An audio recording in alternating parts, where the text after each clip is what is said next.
நபி ஸல்லல்லாஹு அலைஹி வஸல்லம் அவர்கள் ஹஜ்ஜத்துல் வதாவிலே கடைசி ஹஜ்ஜின் போது அரஃபாத் மைதானத்திலே லட்சோப லட்ச சஹாபாக்கள் மத்தியிலே ஒரு பேருரை ஆற்றினார்கள். மிகப்பெரிய பேருரை. அதிலே ஒரு வாசகம் என்ன தெரியுமா? யா அய்யுஹன் நாஸ் அய்யாமல் ஜாஹிலியா தஹத கதமைனி ஹாதா. ஓ மக்களே, ஐயாம ஜாஹிலியா அறியாமை காலகட்டத்திலே மூட நம்பிக்கைகள், மௌட்டிகம், கலாச்சாரம்,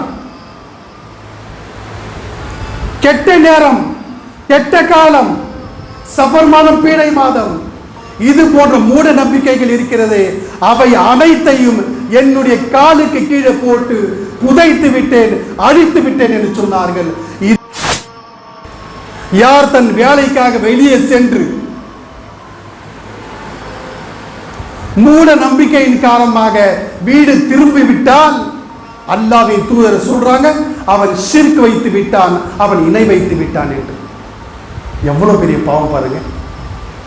ஒரு வேலைக்காக போறோம், இவனுக்கு பிடிக்காதவங்க, விதவைகள், பூனை குறுக்க வந்துருச்சு, நாய் குறுக்க வந்துருச்சு, பன்னிக்குட்டி குறுக்க வந்துருச்சு, இந்த நாள் சரியில்லை என்று அவன் ரிட்டர்ன் வீட்டுக்கு திரும்ப வந்தால் எவ்வளவு பெரிய பாவம் தெரியுமா?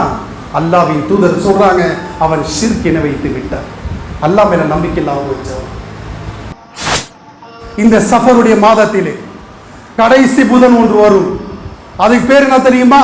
ஒடுக்கத்து புதன் என்று சொல்வார்கள். அந்த ஒடுக்கத்து புதன் அன்று வானத்திலிருந்து 1,70,000 முசீபத் கீழே வரதான் கொட்டுதான். அந்த முசீபத்தை தடுக்க வேண்டும் என்றால் சில பாபாக்கள், சில முல்லாக்கள் வியாக்கியானம் சொல்லுவாங்க. நான் தெரியுமா, அந்த முசீபத்தை தடுக்க வேண்டும் என்றால் மா இலையை மிதிக்க வேண்டுமா, பச்சை புல்லை மிதிக்க வேண்டுமா, கடலிலே முழுக்கு போட வேண்டுமா?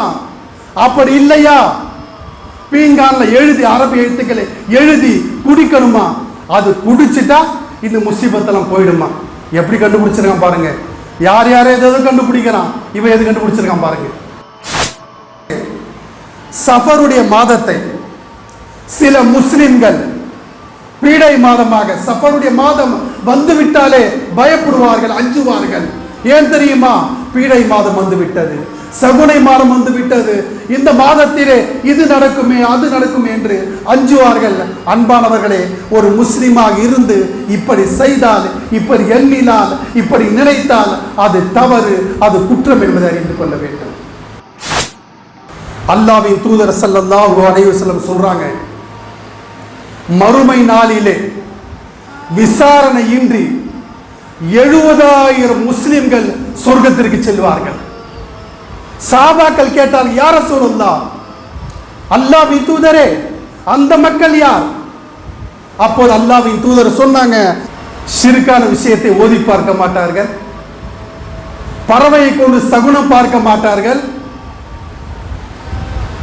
நோய்வாய்ப்பட்டால் சூடி வைத்துக் கொள்ள மாட்டார்கள், அல்லாஹ்வை மட்டுமே நம்புவார்கள். இப்படிப்பட்ட குணம், இப்படிப்பட்ட சிஃபாத், இப்படிப்பட்ட தன்மை யாரிடத்தில் இருக்கிறதோ அல்லாஹ்வின் தூதர் சொன்னார்கள், இந்த மக்களிலே 70,000 பேர் சொர்க்கத்திற்கு விசாரணை இல்லாமல் செல்வார்கள் என்று.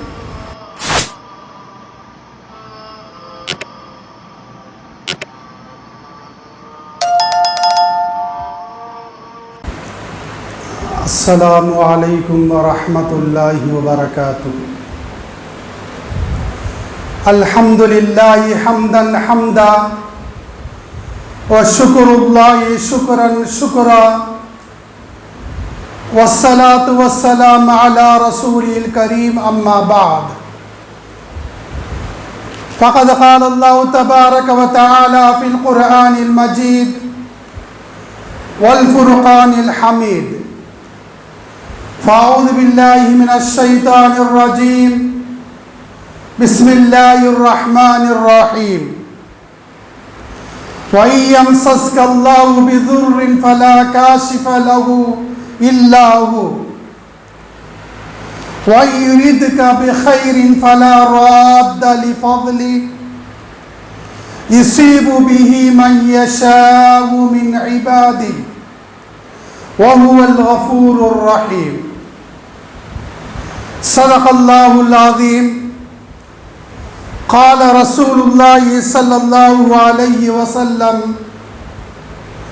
اللهم صل على محمد وعلى آل محمد كما صليت على إبراهيم وعلى آل إبراهيم إنك حميد مجيد. صدق رسول الله صلى الله عليه وسلم. அளவற்ற அருளானும் நிகரற்ற அன்புடையவனுமாகிய எல்லாம் வல்ல அல்லாஹ்வுக்கே அனைத்து புகழும். சலாத்தும் சலாமும் எம்பெருமானார் ஸல்லல்லாஹு அலைஹி வஸல்லம் அவர்கள் மீதும் அவர்களின் குடும்பத்தார், சத்திய சஹாபாக்கள், தாபீன்கள், தபா தாபீன்கள், இமாம்கள், ஷுஹதாக்கள், சாலீன்கள், நல்லடியார்கள் அத்துணை முஸ்லிம்களின் மீதும் குறிப்பாக நம் அனைவரின் மீது உண்டாகட்டுமாக. கண்ணியமிக்க அல்லாஹ்வின் நல்லடியார்களே, அல்லாஹ் ரப்புல் ஆலமீன் திருமறை குர்ஆனிலே 10வது அத்தியாயத்திலே 107வது வசனத்திலே சொல்கிறான்: وَإِيَمْسَسْكَ اللَّهُ بِضُرٍّ فَلَا كَاشِفَ لَهُ إِلَّا هُوَ. அல்லாஹ் சுப்ஹானஹு வ தஆலா உமக்கு ஒரு தீங்கை நாடினால் அதை யாராலும் நீக்க முடியாது. وَيُرِيدُكَ بِخَيْرٍ فَلَا رَادَّ لِفَضْلِهِ. அல்லாஹ் உமக்கு ஒரு நன்மையை நாடினால் அந்த அருளை யாராலும் தடுக்க முடியாது. யுஸீபு பிஹி மன் யஷாஉ மின் இபாதி. அல்லாஹ் சுப்ஹானஹு வ தஆலா தன் அடியார்களிலே நாடியவர்களுக்கு அதை வழங்குகிறான். வஹுவல் கஃபூருர் ரஹீம். அல்லாஹ் மன்னிப்பவனாக கிருபை செய்பவனாக இருக்கிறான் என்று அல்லாஹ் சுப்ஹானஹு வ தஆலா 10வது அத்தியாயத்தில் நமக்கு அழகாக தெளிவாக எடுத்து காட்டுகிறான். சொல்லக்கூடிய விஷயம் என்னவென்றால், அன்பானவர்களே, இஸ்லாமிய மாதங்கள் அல்லாஹ் சுப்ஹானஹு வ தஆலா நமக்கு 12 மாதங்களை தந்திருக்கிறார். அந்த மாதங்களிலே 2வது மாதம் தான் சஃபருடைய மாதம். இந்த சஃபருடைய மாதத்திலே நாம் எதை செய்ய வேண்டும், எதை செய்யக்கூடாது, எது அனுமதிக்கப்பட்டிருக்கிறது, எது தடுக்கப்பட்டிருக்கிறது என்பதை நாம் கண்டிப்பாக கவனத்தில் கொள்ள வேண்டும். அன்பானவர், ஏன் என்று சொன்னால், அல்லாஹ்வின் தூதர் ஸல்லல்லாஹு அலைஹி வஸல்லம் சொல்றாங்க, எந்த அளவுக்கு என்றால், قال رسول الله صلى الله عليه وسلم لا عدوى ولا طيرا ولا حامة ولا سفر رواه البخاري. அல்லாஹ்வின் தூதர் சொல்றாங்க, லா அதுவா, தொற்று நோய் என்பது கிடையாது அல்லாஹ் நாடும் வரை. வலா தியரா, சகுனம் என்பது கிடையாது. பறவை கொண்டு சகுனம் பார்ப்பது இஸ்லாத்தில் கிடையாது. வலா ஆம்மா, ஆந்தையை கொண்டு சகுனம் பார்ப்பது, ஆந்தை கத்திவிட்டது நமக்கு இந்த கஷ்டங்கள் வரும் என்று சகுனம் பார்ப்பது. வலா சஃபரா, சஃபருடைய மாதத்தை பீடை மாதம் என்று சொல்வது. அல்லாஹ்வின் தூதர் சொல்றாங்க, இந்த விஷயத்தை யார் நினைக்கிறார்களோ, இந்த விஷயத்தை யார் எண்ணுகிறார்களோ அவர்கள் உண்மையான முஸ்லிம் அல்ல, உண்மையான முஸ்லிம் அல்ல என்பதை எடுத்து காட்டுறாங்க. எனவே அன்பானவர்களே, இந்த விஷயத்திலே கண்டிப்பாக நாம் கவனத்தில் கொள்ள வேண்டும். மேலும் பாருங்க, எந்த அளவுக்கு என்று சொன்னால், அன்பானவர்களே, சஃபருடைய மாதத்தை சில முஸ்லிம்கள் பீடை மாதமாக, சஃபருடைய மாதம் வந்துவிட்டாலே பயப்படுவார்கள், அஞ்சுவார்கள். ஏன் தெரியுமா? பீடை மாதம் வந்துவிட்டது, சகுனை மாதம் வந்துவிட்டது, இந்த மாதத்திலே இது நடக்குமே அது நடக்குமே என்று அஞ்சுவார்கள். அன்பானவர்களே, ஒரு முஸ்லிமாக இருந்து இப்படி செய்தால், இப்படி எண்ணினால், இப்படி நினைத்தால் அது தவறு, அது குற்றம் என்பதை அறிந்து கொள்ள வேண்டும். அது மட்டுமல்ல அன்பானவர்களே, சஃபருடைய மாதம் என்றாலே வெற்றிக்குரிய மாதம். சொல்வது யாருங்க? முஹர்ரமுல் ஹராம் என்று எப்படி முஹர்ரம் மாதத்தை நாம் கண்ணியப்படுத்தினோமோ அதே போன்று தான் சஃபருல் முஸஃபர் என்றால் வெற்றிக்குரிய மாதம் என்று இஸ்லாம் நமக்கு சொல்கிறது. சஃபர் என்றால் மீனிங் என்ன, பொருள் என்ன? சஃபருல் முஸஃபர் என்றால் வெற்றிக்கு மேல் வெற்றி குவிக்கக்கூடிய மாதம் தான் சஃபருடைய மாதம். இரண்டாவது பொருள் என்ன? சஃபர் என்று சொன்னால் பயணம் செய்வது. மூன்றாவது பொருள் என்ன? சிஃபர் என்று சொன்னால் வீட்டை காலி செய்வது, வீட்டை காலி செய்து மற்றொரு இடத்திற்கு செல்வது அல்லது போருக்கு செல்வது. இதுதான் சஃபருடைய மாதத்துடைய பொருளாக இருக்கிறது, அதனுடைய அர்த்தமாக இருக்கிறது. இதை தெரியாமல் நாம் ஏதேதோ நினைத்துக் கொண்டிருக்கிறோம். அன்பானவர்களே, அது மட்டுமல்ல, மேலும் பாருங்க எந்த அளவுக்கு என்றால் சஃபருடைய மாதம் இருக்கிறதே, இந்த மாதத்திலே இஸ்லாமிய பல வரலாறுகள் இதில் புதைந்திருக்கிறது. எப்படியெல்லாம் சஃபருடைய மாதத்திலே சஹாபா பெருமக்கள், ரசூலுல்லாஹ் ஸல்லல்லாஹு அலைஹி வஸல்லம், தபா தாபீன்கள் வெற்றியின் மேல் வெற்றியை குவித்தார்கள். அல்லாஹ்வின் தூதர் ஸல்லல்லாஹு அலைஹி வஸல்லம் அவர்கள் மக்காவிலிருந்து ஹிஜ்ரத் செய்து மதீனாவுக்கு சென்றார்களே சஃபருடைய மாதத்தில் தான். நபி ஸல்லல்லாஹு அலைஹி வஸல்லம் அவர்கள் கதீஜா அம்மையாரை திருமணம் செய்தார்களே அது சஃபருடைய மாதம் தான். நபி ஸல்லல்லாஹு அலைஹி வஸல்லம் அவர்கள் ஸைனப் பின்த் ஜஹஷ் ரலியல்லாஹு தஆலா அன்ஹா அவர்களை நிக்காஹ் செய்தார்கள் இந்த மாதத்தில் தான்.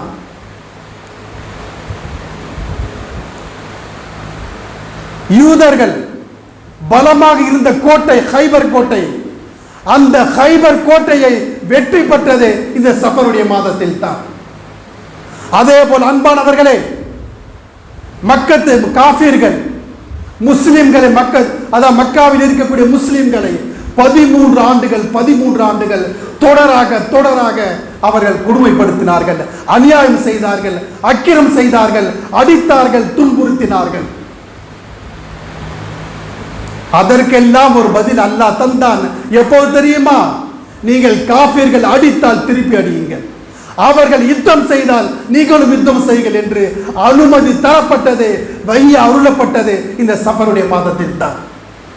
அன்பானவர்களே, இது போன்ற ஒவ்வொரு விஷயத்தையும் தெளிவாக ஒவ்வொன்றாக சொல்லிக் கொண்டே போகலாம். இப்படிப்பட்ட வெற்றிகளை சூடப்பட்டது இந்த மாதத்தில் தான். ஆனால் நாம் என்ன நினைக்கிறோம்?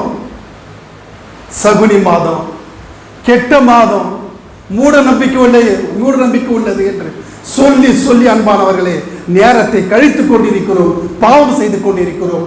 ஒரு முஸ்லிமாக இருந்தால் கண்டிப்பாக தௌபா செய்து அல்லாஹ்வின் பக்கம் மீள வேண்டும். அது மட்டுமல்ல அன்பானவர்களே, அபூ ஹுரைரா ரலியல்லாஹு தஆலா அன்ஹு அவர்கள்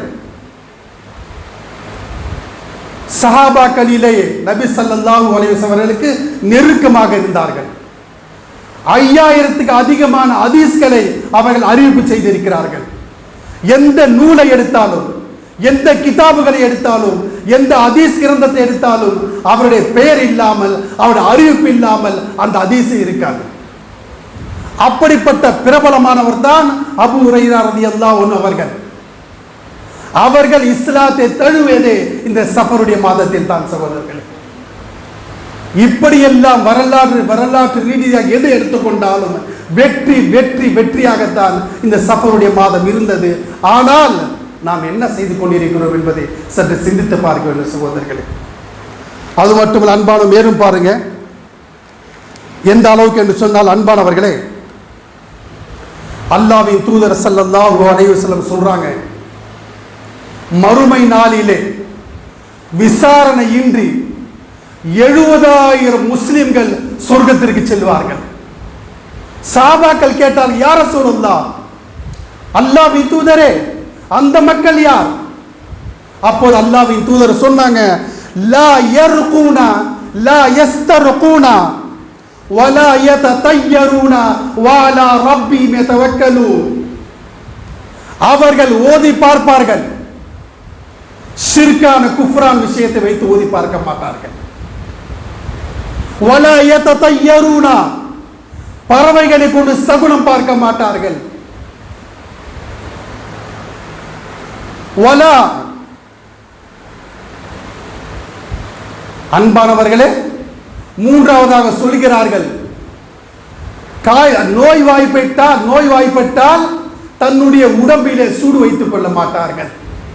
வாலா ரப்பீம் யதவக்கலூன், அவர்கள் அல்லாஹ்வின் மீது மட்டுமே நம்பிக்கை கொள்வார்கள். எப்படிப்பட்ட விஷயம் பாருங்க. ஷிர்கான விஷயத்தை ஓதி பார்க்க மாட்டார்கள், பறவையை கொண்டு சகுனம் பார்க்க மாட்டார்கள், நோய்வாய்ப்பட்டால் சூடு வைத்துக் கொள்ள மாட்டார்கள், அல்லாஹ்வை மட்டுமே நம்புவார்கள். இப்படிப்பட்ட குணம், இப்படிப்பட்ட சிஃபாத், இப்படிப்பட்ட தன்மை யாரிடத்தில் இருக்கிறதோ அல்லாஹ்வின் தூதர் சொன்னார்கள், இந்த மக்களிலே 70,000 பேர் சொர்க்கத்திற்கு விசாரணை இல்லாமல் செல்வார்கள் என்று. எப்படிப்பட்ட விஷயம் பாருங்க. எனவே அன்பானவர்களே, இந்த விஷயத்தை கண்டிப்பாக நாம் கவனத்தில் கொள்ள வேண்டும். மேலும் பாருங்க, எந்த அளவுக்கு என்று சொன்னால் அன்பானவர்களே, இந்த மூட நம்பிக்கை இருக்குல்ல, இந்த மூட நம்பிக்கை என்றால் ஒருவர் ஒரு வேலை செய்வதற்காக வெளியே போறார். வெளியே போன உடனே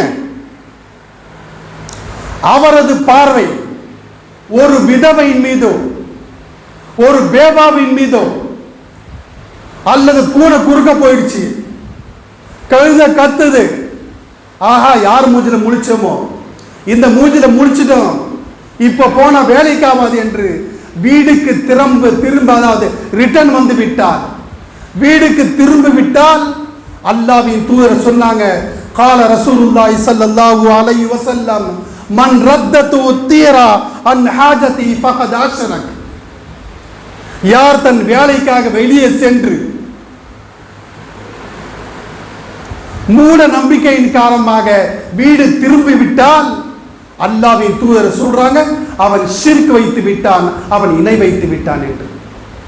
எவ்வளவு பெரிய பாவம் பாருங்க. ஒரு வேலைக்காக போறோம், இவனுக்கு பிடிக்காதவங்க, விதவைகள், பூனை குறுக்க வந்துருச்சு, நாய் குறுக்க வந்துருச்சு, பன்னிக்குட்டி குறுக்க வந்துருச்சு, இந்த நாள் சரியில்லை என்று அவன் ரிட்டர்ன் வீட்டுக்கு திரும்ப வந்தால் எவ்வளவு பெரிய பாவம் தெரியுமா? அல்லாஹ்வின் தூதர் சொல்றாங்க, அவன் ஷிர்க் இணை வைத்து விட்டார், அல்லாஹ் மேல நம்பிக்கை இல்லாமல் வச்சவன். எனவே அன்பானவர்களே, இந்த விஷயத்தை கண்டிப்பாக நாம் கவனத்தில் கொள்ள வேண்டும்.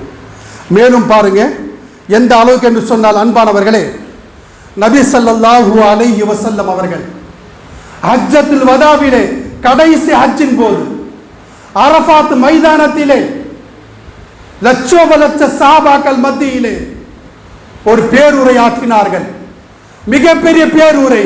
அதிலே ஒரு வாசகம் என்ன தெரியுமா? யா அய்யுஹன் நாஸ் அய்யாம ஜாஹிலியா தஹத கதமைனி ஹாதா, ஓ மக்களே, ஐயாம ஜாஹிலியா, அறியாமை காலகட்டத்திலே மூட நம்பிக்கைகள், மௌட்டிகம், கலாச்சாரம், கெட்ட நேரம், கெட்ட காலம், சஃபர் மாதம், பீடை மாதம், இது போன்ற மூட நம்பிக்கைகள் இருக்கிறது. அவை அனைத்தையும் என்னுடைய காலுக்கு கீழே போட்டு புதைத்து விட்டேன், அழித்து விட்டேன் என்று சொன்னார்கள்.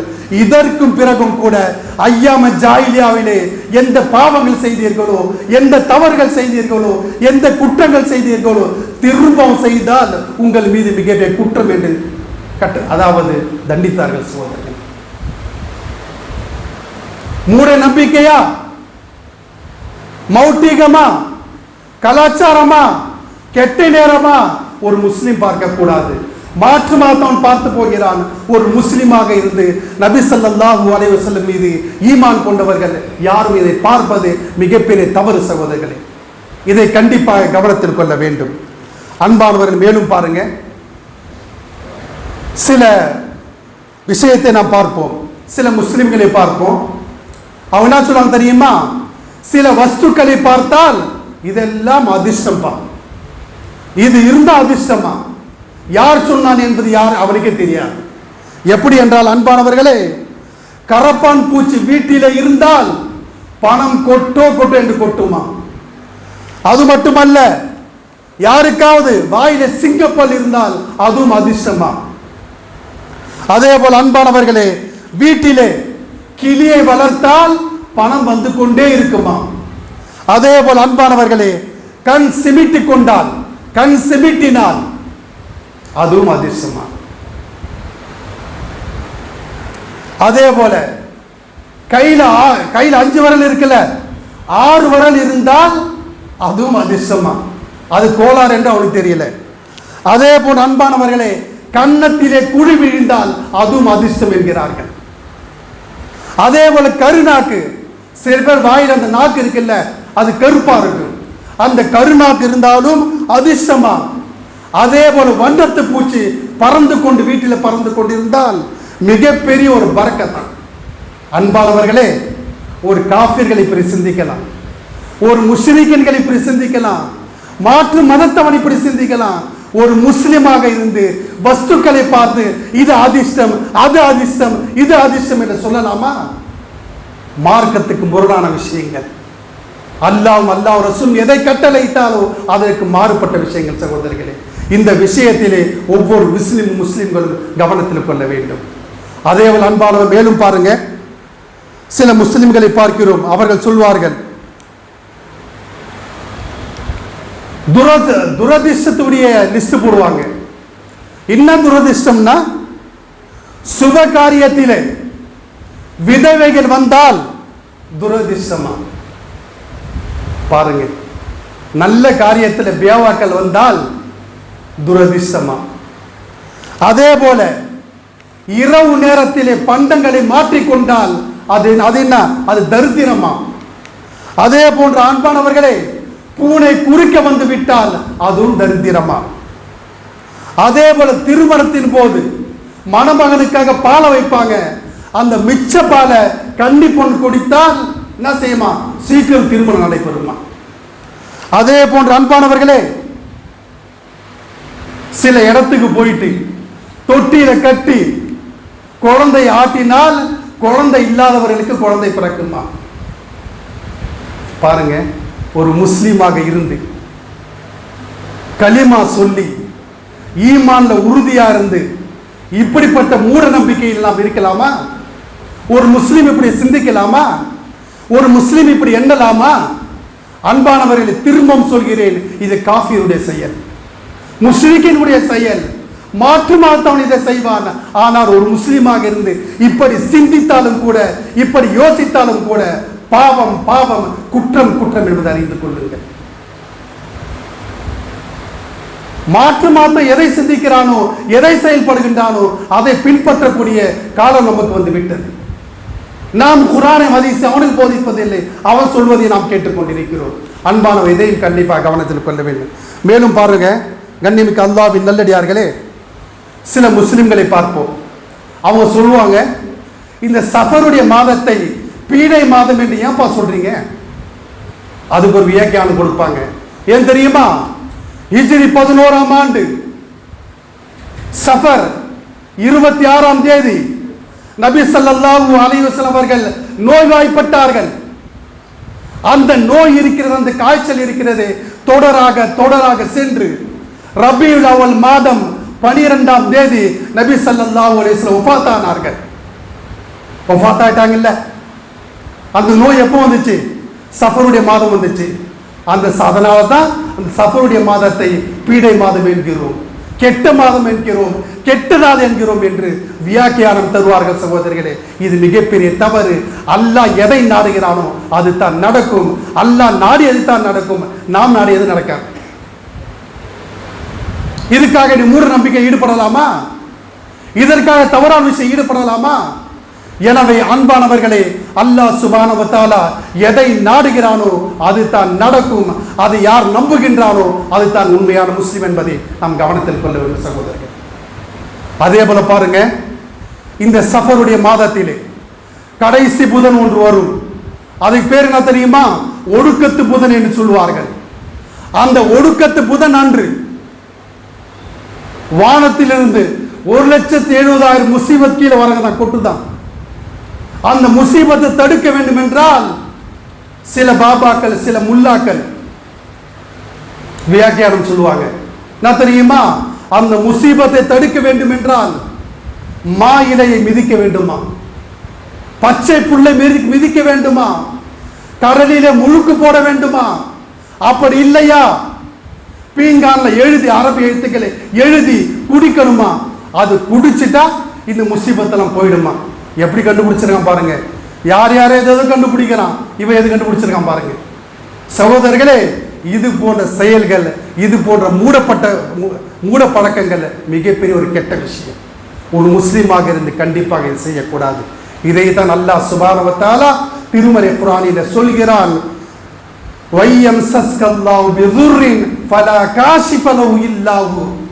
அல்லாஹ் ஒரு மனிதருக்கு ஒரு தீங்கை நாடினால் அதை யாரால் தடுக்க முடியுமா? உலக மக்கள் தடுக்க முடியுமா? உலக ராணுவம் தடுக்க முடியுமா? யாருமே தடுக்க முடியாது. அல்லாஹ் நமக்கு ஒரு நன்மையை தர நாடிவிட்டால் அந்த அருளை யாராவது நீக்க முடியுமா? இல்லாமல் செய்ய முடியுமா? கண்டிப்பா முடியாது. சகோதரர்களே, அல்லாஹ் எதை நாடினாலும் அது தான் நடக்கும். அதை அல்லாஹ் எதை தடுத்தாலும் அதை யாரும் கொடுக்க முடியாது. இந்த நம்பிக்கை, இந்த ஈமான், இந்த உறுதி ஒவ்வொரு முஸ்லிம்களுக்கு இருக்க வேண்டும். இப்படி இருந்தால்தான் மூட நம்பிக்கை, மௌட்டிகம், கலாச்சாரம், கெட்ட நேரம், கெட்ட நாள், கெட்ட மனிதன், இது போன்ற விஷயங்கள் நம்மிடத்தில் இருக்காது. எல்லாமே அல்லாஹ்வுடைய படைப்புகள், எல்லாமே அல்லாஹ்வுடைய படைப்புகள். நாம் யார் நிர்ணயிப்பது? இது சரியில்லை, அது சரியில்லை, இது கெட்டது, அது நல்லது என்று நம்மால் நிர்ணயிக்க முடியுமா? எனவே அன்பானவர்களே, உண்மையான முஸ்லீமாக வாழ வேண்டும், உண்மையான முஸ்லீமாக இருக்க வேண்டும். அப்படி இருக்க வேண்டும் என்றால் அல்லாஹ்வுடைய கட்டளை, நபி ஸல்லல்லாஹு அலைஹி வஸல்லம் சுன்னத்தை சரியாக முறையாக பின்பற்றினால் நாம் இந்த உலகத்தில் வெற்றி பெறுவோம், மறுமையில் வெற்றி பெறுவோம். அப்படிப்பட்ட பாக்கியத்தை அல்லாஹ் சுப்ஹானஹு வ தஆலா உமக்கும் எமக்கும் அனைத்து முஸ்லிம்களுக்கும் தௌஃபீக் தருவானாக வேண்டி என் உரையை நிறைவு செய்கிறேன். வாஹிரு தஅவானா அனில் ஹம்துலில்லாஹி ரப்பில் ஆலமீன்.